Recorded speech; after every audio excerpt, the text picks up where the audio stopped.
Indian constitution के schedules एक ऐसा टॉपिक है जहां से हर एग्जाम में, चाहे वो एसएससी हो, रेलवे हो या स्टेट एग्जाम्स हो, क्वेश्चन ज़रूर आता है। स्टूडेंट्स अक्सर अमेंडमेंट और शेड्यूल नंबर में कंफ्यूज हो जाते हैं। आज की वीडियो में हम कोई शॉर्टकट या ट्रिक यूज़ नहीं करेंगे। हम सिंपली और लॉजिकली समझेंगे कि ये 12 शेड्यूल्स हैं क्या और कौन से अमेंडमेंट के थ्रू कॉन्स्टिट्यूशन में नए शेड्यूल ऐड किए गए थे। अगर आपने ये वीडियो ध्यान से देख लिया तो आपका कॉन्सेप्ट हमेशा के लिए क्लियर हो जाएगा। सबसे पहले बेसिक डिफरेंस समझते हैं। जब हमारा कॉन्स्टिट्यूशन 1950 में लागू हुआ था तब उसमें 8 शेड्यूल्स थे, लेकिन आज के टाइम पर अमेंडमेंट्स होने के बाद टोटल 12 शेड्यूल्स हैं। इसका मतलब शेड्यूल 1 से 8 तक ओरिजिनल हैं और शेड्यूल 9 से 12 बाद में ऐड किए गए हैं। चलिए एक एक करके देखते हैं। चलिए अब शुरुआत के 4 शेड्यूल्स को डिटेल में समझते हैं, क्योंकि बेसिक स्ट्रोंग होना बहुत ज़रूरी है। सबसे पहला है शेड्यूल 1। ये सिंपली हमारे देश का नक्शा डिफाइन करता है। इसमें 2 चीज़ें लिस्ट की गई हैं, स्टेट का नाम और उनका टेरिटोरियल एरिया, यूनियन टेरिटरी का नाम और उनका एरिया। याद रखें, जब भी कोई नया स्टेट बनता है, जैसे तेलंगाना बना था या जम्मू कश्मीर को यूटी बनाया गया था, तो पार्लियामेंट को सबसे पहले शेड्यूल 1 में ही चेंज करना पड़ता है। आज के डेट में इसमें 28 स्टेट और 8 यूनियन टेरिटरी लिस्टेड हैं। नेक्स्ट है शेड्यूल 2। ये डील करता है इमोल्यूमेंट्स के साथ, जिसका सिंपल मतलब है सैलरी, अलाउंस और प्रिविलेज। लेकिन ध्यान दीजिए, इसमें हर सरकारी नौकरी वाले की सैलरी नहीं है। इसमें सिर्फ संविधानिक पद शामिल हैं, जैसे प्रेसिडेंट ऑफ इंडिया और स्टेट के गवर्नर्स, लोकसभा और विधानसभा के स्पीकर और डेप्यूटी स्पीकर, राज्यसभा और विधान परिषद के चेयरमैन और डिप्टी चेयरमैन, सुप्रीम कोर्ट और हाई कोर्ट के जजेस और कैग। अक्सर पूछा जाता है कि पीएम या मिनिस्टर्स की सैलरी इसमें लिखी है, तो इसका आंसर है नहीं। उनकी सैलरी पार्लियामेंट अलग से डिसाइड करती है, वो शेड्यूल 2 में स्पेसिफिकली लिस्टेड नहीं है। शेड्यूल 3 में अलग अलग पोस्ट के लिए ओथ का फॉर्मेट दिया गया है, जैसे यूनियन और स्टेट्स के मिनिस्टर्स, मेंबर ऑफ पार्लियामेंट्स और एमएलएस के लिए, सुप्रीम कोर्ट और हाई कोर्ट के जजेस के लिए।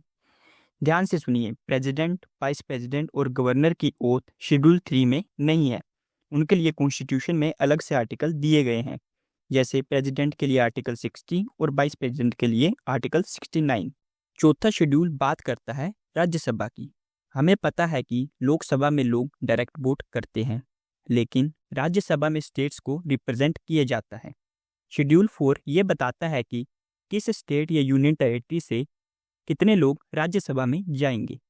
ये एलोकेशन पॉपुलेशन के बेसिस पर होता है।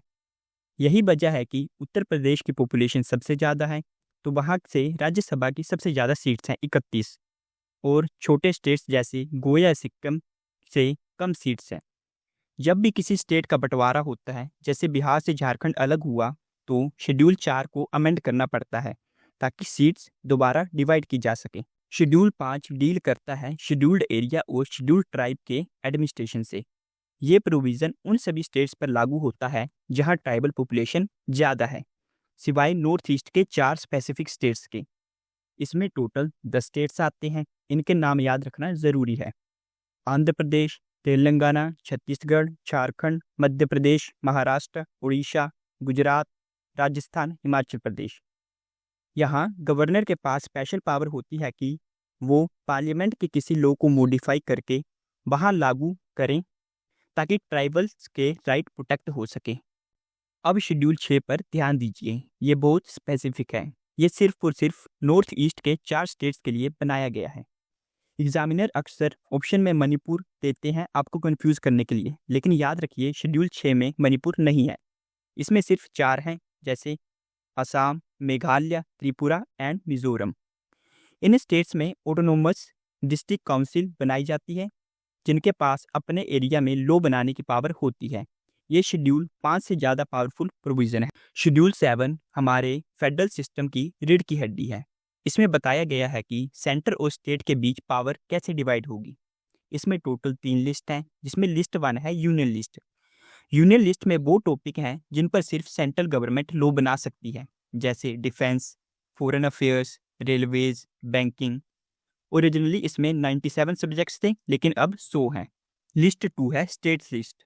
वो टॉपिक जिन पर सिर्फ स्टेट गवर्नमेंट लॉ बना सकती है, जैसे पुलिस, एग्रीकल्चर, हेल्थ।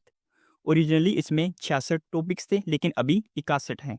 और लिस्ट 3 है कनकरेंट लिस्ट, वो टॉपिक्स जिन पर दोनों लॉ बना सकते हैं, जैसे एजुकेशन, फॉरेस्ट, मैरिज, डाइवोर्स। अगर कॉन्फ्लिक्ट हुआ तो सेंटर का लॉ माना जाएगा। शेड्यूल 8 सबसे इम्पोर्टेंट टॉपिक्स में से एक है। इसमें संविधान द्वारा रिकॉग्नाइज्ड ऑफिशियल लैंग्वेजेस दी गई हैं। शुरुआत में इसमें 14 लैंग्वेजेस थी, लेकिन आज इसमें 22 हैं। ये जो एक्स्ट्रा लैंग्वेजेस ऐड हुई हैं, ये 3 अलग अलग अमेंडमेंट से आई हैं। इन्हें रट लीजिए। 21st अमेंडमेंट 1967, इसमें सिर्फ एक लैंग्वेजेस ऐड हुई थी, सिंधी। 71st अमेंडमेंट 1992, इसमें 3 लैंग्वेजेस ऐड हुई थी, कोंकणी, मणिपुरी एंड नेपाली। और 92वें अमेंडमेंट 2003, इसमें 4 लैंग्वेजेस ऐड हुई थी, बोडो, डोगरी, मैथिली एंड संथाली। एक और छोटा अमेंडमेंट हुआ था 96th अमेंडमेंट 2011, जिसमें ओडिया की स्पेलिंग को चेंज करके ओडिया कर दिया गया था। अब हम बात करेंगे उन शेड्यूल्स के बारे में जो कॉन्स्टिट्यूशन बनने के बाद ऐड किए गए, जिसमें पहला है शेड्यूल 9, जो कि फर्स्ट अमेंडमेंट 1951 से ऐड किया गया था, कॉन्स्टिट्यूशन लागू होने के 1 ही साल बाद। लेकिन ये क्यों ऐड किया गया? उस समय जमींदारी सिस्टम को ख़त्म करना था और लैंड रिफॉर्म्स लाने थे। सरकार चाहती थी कि इन लॉज को कोर्ट में चैलेंज ना किया जा सके, इसलिए उन्होंने शेड्यूल 9 बनाया। हालांकि 2007 में सुप्रीम कोर्ट ने कहा है कि अब शेड्यूल 9 के लॉज को भी जुडिशियल रिव्यू हो सकता है। शेड्यूल 10 है anti defection law. Schedule 10 deal करता है दल बदल से।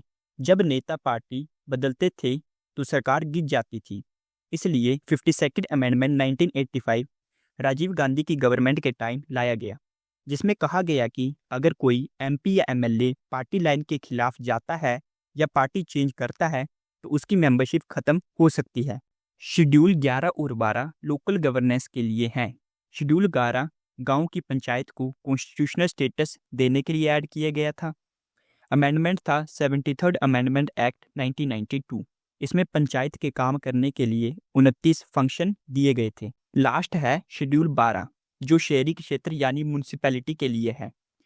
ये भी 74th अमेंडमेंट एक्ट 1992 से ऐड हुआ था। इसमें म्यूनसिपैलिटी की जिम्मेदारियों के लिए 18 फंक्शन लिस्ट किए गए थे। तो दोस्तों, ये था कंप्लीट ब्रेकडाउन 1 से 12 शेड्यूल का।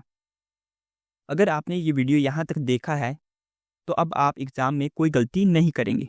वीडियो को लाइक करें, चैनल को सब्सक्राइब करें और अपने दोस्तों के साथ शेयर करें। जय हिंद।